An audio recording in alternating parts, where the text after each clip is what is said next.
नमस्कार, next 9 news देख रही हैं आप और मैं हूं आपके साथ प्रज्ञा सिंह।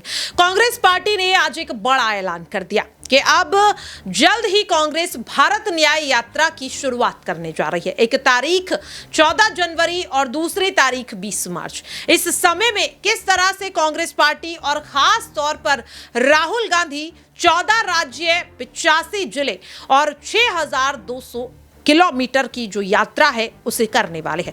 भारत जोड़ो यात्रा जब 6 सितंबर 2022 को शुरू हुई तो एक एक कर आम जनता से लेकर बड़ी हस्ती, टीवी कलाकार, मशहूर सिंगर्स और कई विपक्षी नेता भी राहुल गांधी के साथ भारत जोड़ो यात्रा में कदम से कदम मिलाते हुए चलते नजर आए। भारत जोड़ो यात्रा ही थी जिसने राहुल गांधी की छवि को जनता के बीच पूरी तरह से बदल कर रख दिया। पप्पू कहे जाने वाले राहुल गांधी जनता के बीच जननायक बन गए और इसी का फायदा सीधे सीधे कर्नाटक और माफ कीजिएगा यहाँ पर हिमाचल प्रदेश में कांग्रेस को मिला।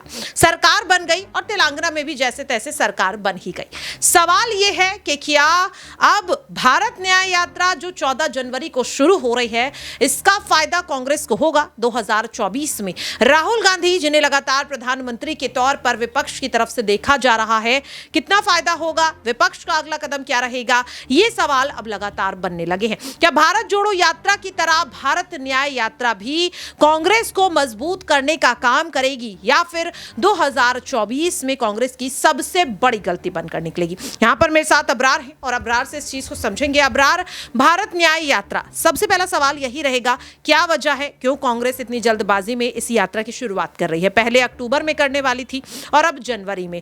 क्या विधानसभा चुनाव की हार के बाद अब भारत जोड़ो यात्रा की तरह पब्लिक की सिंपैथी पाने के लिए ये भारत न्याय यात्रा की शुरुआत कांग्रेस कर रही है?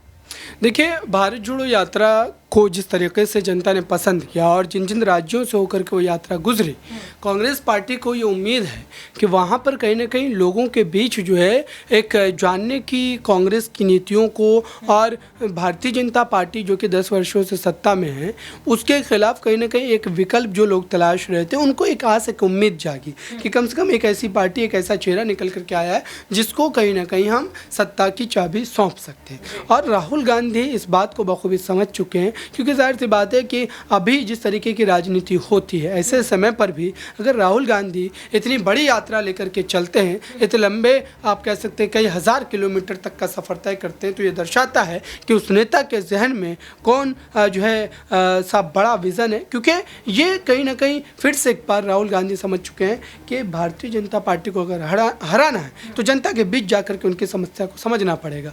और भारतीय न्याय यात्रा जो शुरू होने वाली, दरअसल ये राहुल गांधी का विज़न है और इसको लेकर के वो कहीं ना कहीं जनता के मन में फिर से एक बार जो है अपना घर बनाते नजर आएंगे। क्योंकि भारत जोड़ो यात्रा के बाद भी कांग्रेस पार्टी को 2 राज्यों में बड़ी जीत मिली थी। वाकई में देखिए, और सवाल ये है कि आखिरकार जो भारत जोड़ो यात्रा 2.0 अब भारत न्याय यात्रा बन गई है। पहले इसकी शुरुआत गुजरात के पोरबंदर से होनी थी, लेकिन अब इसकी शुरुआत मणिपुर से होगी। मणिपुर से आखिरकार भारत न्याय यात्रा की शुरुआत करने के पीछे की वजह क्या है? क्या बीते कुछ समय में हमने मणिपुर में जो हालात देखे, जो हिंसा देखी, जो बेटियों के साथ दर्दनाक चीज़ें देखी, क्या इस वजह से मणिपुर को अबरार कांग्रेस ने चुना है कि जनता के बीच ये दिखाया जाए कि प्रधानमंत्री तो नहीं गए लेकिन कांग्रेस जा रही है? देखिए, बिल्कुल इसमें और भाई कई बड़े राजनीतिक एंगल हो सकते हैं।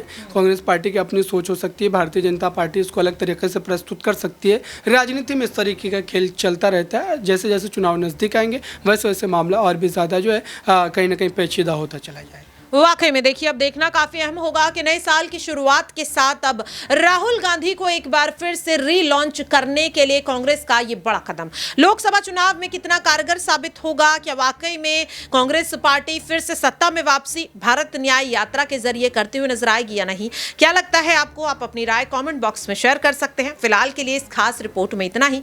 बाकी की अपडेट्स के लिए देखते रहिए नेक्स्ट 9 न्यूज।